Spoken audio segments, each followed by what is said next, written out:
Recently পার্লামেন্টে বন্দে মাতরম গান অর্থাৎ আমাদের ভারতীয় ন্যাশনাল যে সং, যেটা গাওয়ার সময় আমরা প্রত্যেকটা ভারতবাসী গর্ব ফিল করি, আমাদের আমাদের অন্যরকম একটা অনুভূতি সৃষ্টি হয়। সেই ন্যাশনাল গানকে নিয়ে পার্লামেন্টে একটা ডিবেট হচ্ছিল, ঠিক আছে? মিনিমাম 11 ঘন্টা ধরে এই বন্দে মাতরম যে গানটা, এটা নিয়ে ডিবেট হচ্ছে নানান রকম রাজনৈতিক দলের মধ্যে।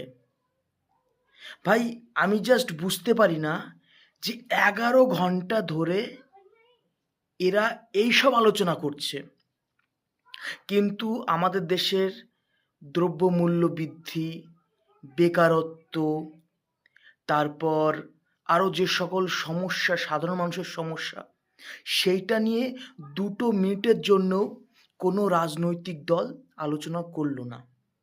বেসিক্যালি আমার যেন কি মনে হয় যে আমাদের দেশের বেশিরভাগ যেসব রাজনৈতিক নেতা আছে, বেশিরভাগ, আমি সবার কথা বলছি, এরা চায় না যে সাধারণ মানুষ তাদের বিপদ আপদ থেকে বেরিয়ে আসুক, তাদের সমস্যা নিয়ে আলোচনা করা হোক পার্লামেন্টে।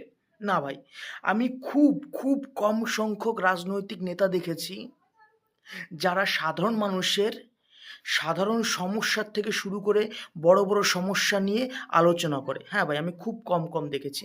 যেমন এই লোকটা কংগ্রেসের, ঠিক আছে, পরিণীতা চোপড়ার বর, ইনাকে আমি দেখেছি একাধিকবার। ইনি সাধারণ মানুষের হয়ে কথা বলে, কিন্তু বেশিরভাগই রাজনৈতিক দলের নেতাগুলো এরা কোনো সময় সাধারণ মানুষের সমস্যা নিয়ে আলোচনা করবে না। এরা কী নিয়ে আলোচনা করবে? বিপরীত যে টিম আছে, অর্থাৎ বিপরীত যে রাজনৈতিক দল আছে, তাদের পোঙা কামড়াবে। ও এইটা করেছে, ও এইটা করেছে, এ এইটা করেছে, ও এইটা কেন করলো, আমরা এটা করেছি। কিন্তু সাধারণ মানুষ ওদেরকে নির্বাচন করেছে যে তাদের সমস্যা মেটানোর জন্য, কিন্তু সেইখানে সাধারণ মানুষের সমস্যা নিয়ে পার্লামেন্টে খুব খুব কম আলোচনা হয়। ভাই 11 ঘন্টা, মানে পার্লামেন্টে ভাই 1 ঘন্টার জন্য 2.5 লাখ টাকা মতন খরচা হয়, বোঝো? 1 ঘন্টা পার্লামেন্টে আলোচনা হলে পরে 2.5 লাখ টাকা মতন অ্যাপ্রক্স খরচা হয়। ওই 2.5 লাখ টাকা কোথার থেকে আসছে? এই আমরা যারা সাধারণ মানুষ আছি, তাদের ট্যাক্সের টাকা থেকেই ওই টাকাটা কাটা হয়। আমরা ট্যাক্স দিচ্ছি, সেই টাকা দিয়ে ওরা পার্লামেন্টে গিয়ে ওদের যে স্বার্থের যে কথাগুলো, সেইগুলো আলোচনা করে। বিপরীত যে রাজনৈতিক দল আছে তাদের পোঙা কামড়ানো কথা বলে, ঠিক আছে, তারা নিজেদের কথা বলে, কিন্তু সাধারণ মানুষ যে ট্যাক্স দিয়ে তাদেরকে ওই পার্লামেন্টে বসে কথা বলতে পাঠিয়েছে, তারা সাধারণ মানুষের কোনো কথা বলে না ভাই।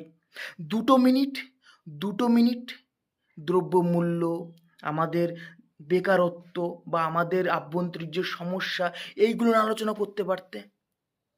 হ্যাঁ, আমি বলছি না যে এই যে ন্যাশনাল সং, এটা নিয়ে ডিবেট হওয়া উচিত না, কিন্তু ভাই 11 ঘন্টা, 11 ঘন্টার মধ্যে একটু সময় তোমাদের আসলো না যে সাধারণ মানুষের সমস্যা নিয়ে একটু আলোচনা করি? ভাই সত্যিকারের বলতে গেলে কি বলতো, আমি ভাই এটা একদম পুরো মনে প্রাণে বিশ্বাস করি এখন যে কোনো রাজনৈতিক দল চায় না যে সাধারণ মানুষের সমস্যা দূর হোক। কারণ সাধারণ মানুষের সমস্যা দূর হলে পরেই না ওরা আর ওদের মতন রাজত্ব করতে পারবে না। আমার এই ভিডিওটা শুনে অনেকের অনেক রকম কথা আসবে মনে, তুমি হট করে এই ধরনের কথা কেন বলছো? ভাই বাস্তব তো, বাস্তবটা বলতেই হয়, ঠিক আছে? আমি ভাই বাস্তববাদী মানুষ, আমি সাধারণ মানুষের কথা বলি, সাধারণ মানুষের হয়ে কথা বলি। আমার মনে হলো এই জিনিসটা বলা উচিত। প্রত্যেকটা রাজনৈতিক দলের মানে নেতাদেরকে আমি বলতে চাই, আপনারা আপনাদের কাজ করুন, কিন্তু তার মধ্যে আপনাদের সবথেকে বড় যে দায়িত্ব, যেটা সাধারণ মানুষের সমস্যা দূর করার কথা, সেটা নিয়ে একটু আলোচনা করুন। তাতে সাধারণ মানুষরা আপনাদেরকে মাথায় নিয়ে নাচবে। ভিডিওটি ভালো লাগলে, যুক্তিযুক্ত মনে হলে তোমরা প্রচুর শেয়ার করো ভাই, প্লিজ।